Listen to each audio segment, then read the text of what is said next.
Ézéchiel chapitre 30.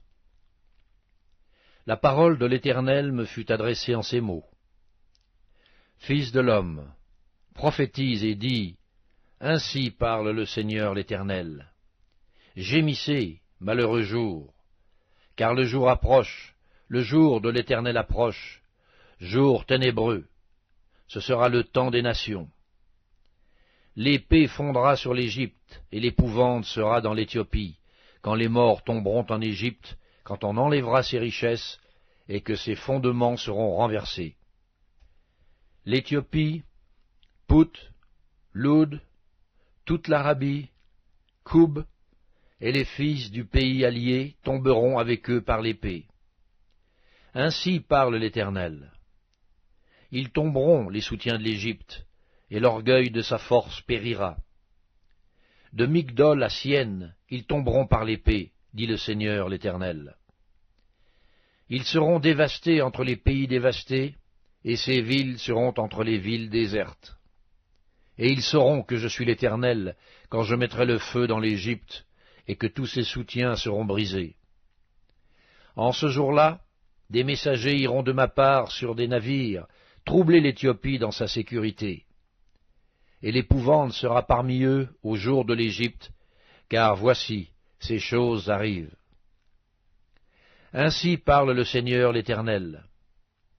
Je ferai disparaître la multitude de l'Égypte par la main de Nebuchadnezzar, roi de Babylone. Lui et son peuple avec lui, le plus violent d'entre les peuples, seront envoyés pour détruire le pays. Ils tireront l'épée contre l'Égypte, et rempliront le pays de morts.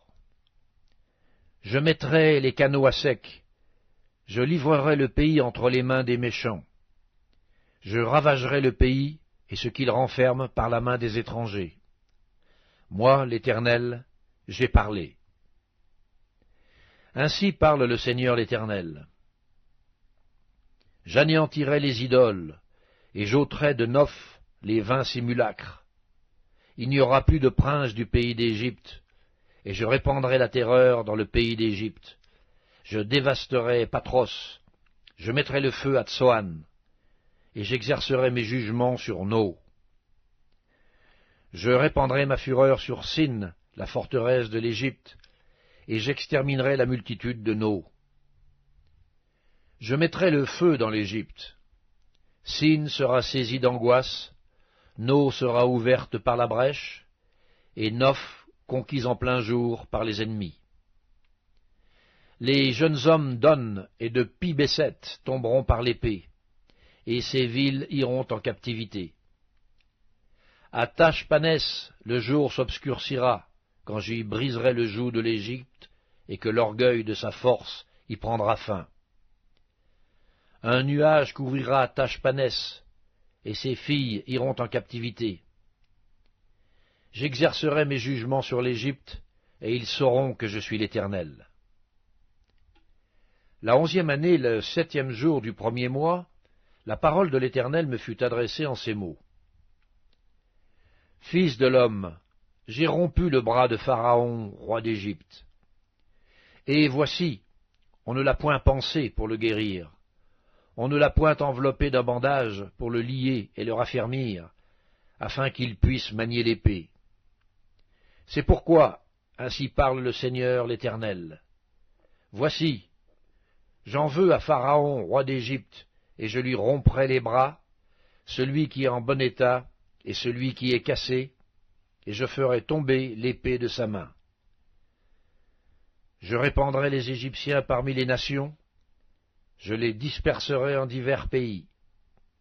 Je fortifierai les bras du roi de Babylone, et je mettrai mon épée dans sa main. Je romprai les bras de Pharaon, et il gémira devant lui comme gémissent les mourants. Je fortifierai les bras du roi de Babylone, et les bras de Pharaon tomberont. Et ils sauront que je suis l'Éternel, quand je mettrai mon épée dans la main du roi de Babylone, et qu'il la tournera contre le pays d'Égypte.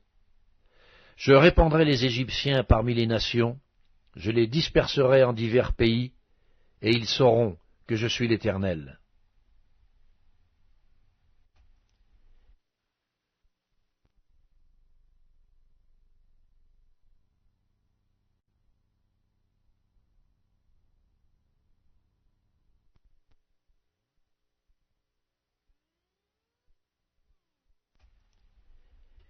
Ézéchiel, chapitre 31.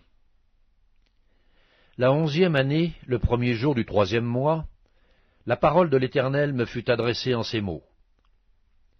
Fils de l'homme, dis à Pharaon, roi d'Égypte, et à sa multitude, à qui ressembles-tu dans ta grandeur?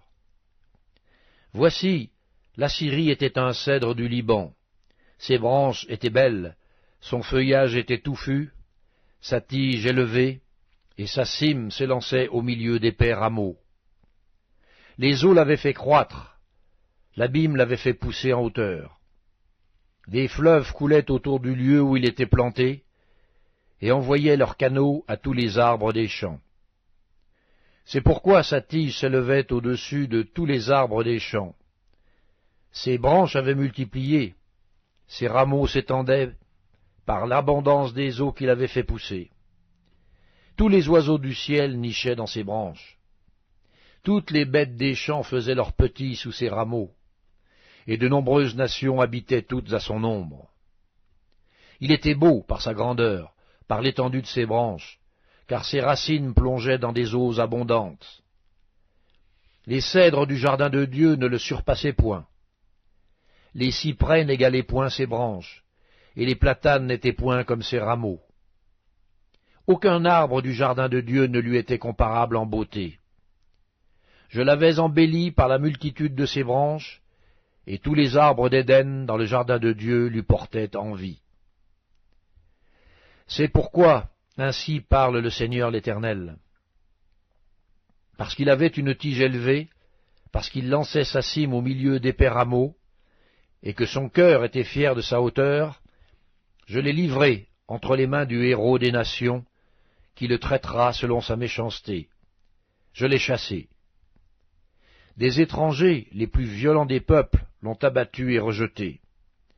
Ses branches sont tombées dans les montagnes et dans toutes les vallées. Ses rameaux se sont brisés dans tous les ravins du pays. Et tous les peuples de la terre se sont retirés de son ombre et l'ont abandonné. Sur ces débris sont venus se poser tous les oiseaux du ciel, et toutes les bêtes des champs ont fait leur gîte parmi ses rameaux, afin que tous les arbres près des eaux n'élèvent plus leurs tiges, et qu'ils ne lancent plus leurs cimes au milieu d'épais rameaux, afin que tous les chênes arrosés d'eau ne gardent plus leur hauteur. Car tous sont livrés à la mort, aux profondeurs de la terre, parmi les enfants des hommes, avec ceux qui descendent dans la fosse. Ainsi parle le Seigneur l'Éternel. Le jour où il est descendu dans le séjour des morts, j'ai répandu le deuil, j'ai couvert l'abîme à cause de lui, et j'en ai retenu les fleuves. Les grandes eaux ont été arrêtées. J'ai rendu le Liban triste à cause de lui, et tous les arbres des champs ont été desséchés. Par le bruit de sa chute, j'ai fait trembler les nations, quand je l'ai précipité dans le séjour des morts, avec ceux qui descendent dans la fosse. Tous les arbres d'Éden ont été consolés dans les profondeurs de la terre, les plus beaux et les meilleurs du Liban, tous arrosés par les eaux. Eux aussi sont descendus avec lui dans le séjour des morts, vers ceux qui ont péri par l'épée. Ils étaient son bras, et ils habitaient à son ombre parmi les nations. À qui ressembles-tu ainsi en gloire et en grandeur parmi les arbres d'Éden? Tu seras précipité avec les arbres d'Éden dans les profondeurs de la terre. Tu seras couché au milieu des incirconcis avec ceux qui ont péri par l'épée. Voilà Pharaon et toute sa multitude, dit le Seigneur l'Éternel.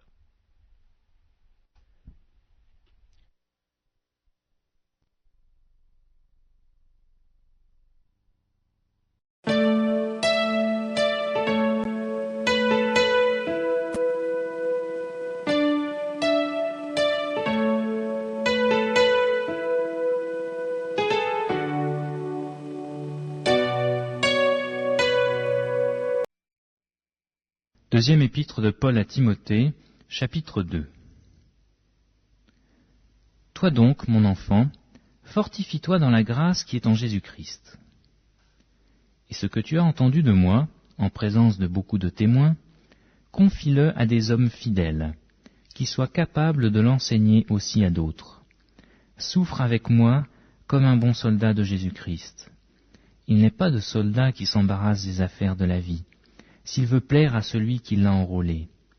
Et l'athlète n'est pas couronné s'il n'a pas combattu suivant les règles. Il faut que le laboureur travaille avant de recueillir les fruits. Comprends ce que je dis, car le Seigneur te donnera de l'intelligence en toutes choses. Souviens-toi de Jésus-Christ, issu de la postérité de David, ressuscité des morts selon mon évangile, pour lequel je souffre jusqu'à être lié comme un malfaiteur. Mais la parole de Dieu n'est pas liée. C'est pourquoi je supporte tout à cause des élus, afin que eux aussi obtiennent le salut qui est en Jésus-Christ avec la gloire éternelle. Cette parole est certaine. Si nous sommes morts avec lui, nous vivrons aussi avec lui. Si nous persévérons, nous régnerons aussi avec lui. Si nous le renions, lui aussi nous reniera. Si nous sommes infidèles, il demeure fidèle, car il ne peut se renier lui-même. Rappelle ces choses en conjurant devant le Seigneur qu'on évite les disputes de mots, qui ne servent qu'à la ruine de ceux qui écoutent. Efforce-toi de te présenter devant Dieu comme un homme éprouvé, un ouvrier qui n'a point à rougir, qui dispense droitement la parole de la vérité. Évite les discours vains et profanes, car ceux qui les tiennent avanceront toujours plus dans l'impiété, et leur parole rongera comme la gangrène.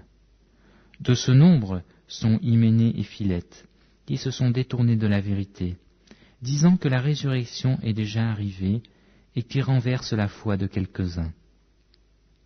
Néanmoins, le solide fondement de Dieu reste debout, avec des paroles qui lui servent de sceau. Le Seigneur connaît ceux qui lui appartiennent, et quiconque prononce le nom du Seigneur, qu'il s'éloigne de l'iniquité. Dans une grande maison, il n'y a pas seulement des vases d'or et d'argent, mais il y a aussi du bois et de terre. Les uns sont des vases d'honneur, et les autres sont d'un usage vil. Si donc quelqu'un se conserve pur, en s'abstenant de ces choses, il sera un vase d'honneur, sanctifié, utile à son maître, propre à toute bonne œuvre. Fuis les passions de la jeunesse, et recherche la justice, la foi, la charité, la paix, avec ceux qui invoquent le Seigneur d'un cœur pur. Repousse les discussions folles et inutiles, sachant qu'elles font naître des querelles. Or il ne faut pas qu'un serviteur du Seigneur ait des querelles. Il doit au contraire avoir de la condescendance pour tous, être propre à enseigner, doué de patience. Il doit redresser avec douceur les adversaires, dans l'espérance que Dieu leur donnera la repentance, pour arriver à la connaissance de la vérité, et que revenus à leur bon sens, ils se dégageront des pièges du diable qui s'est emparé d'eux pour les soumettre à sa volonté.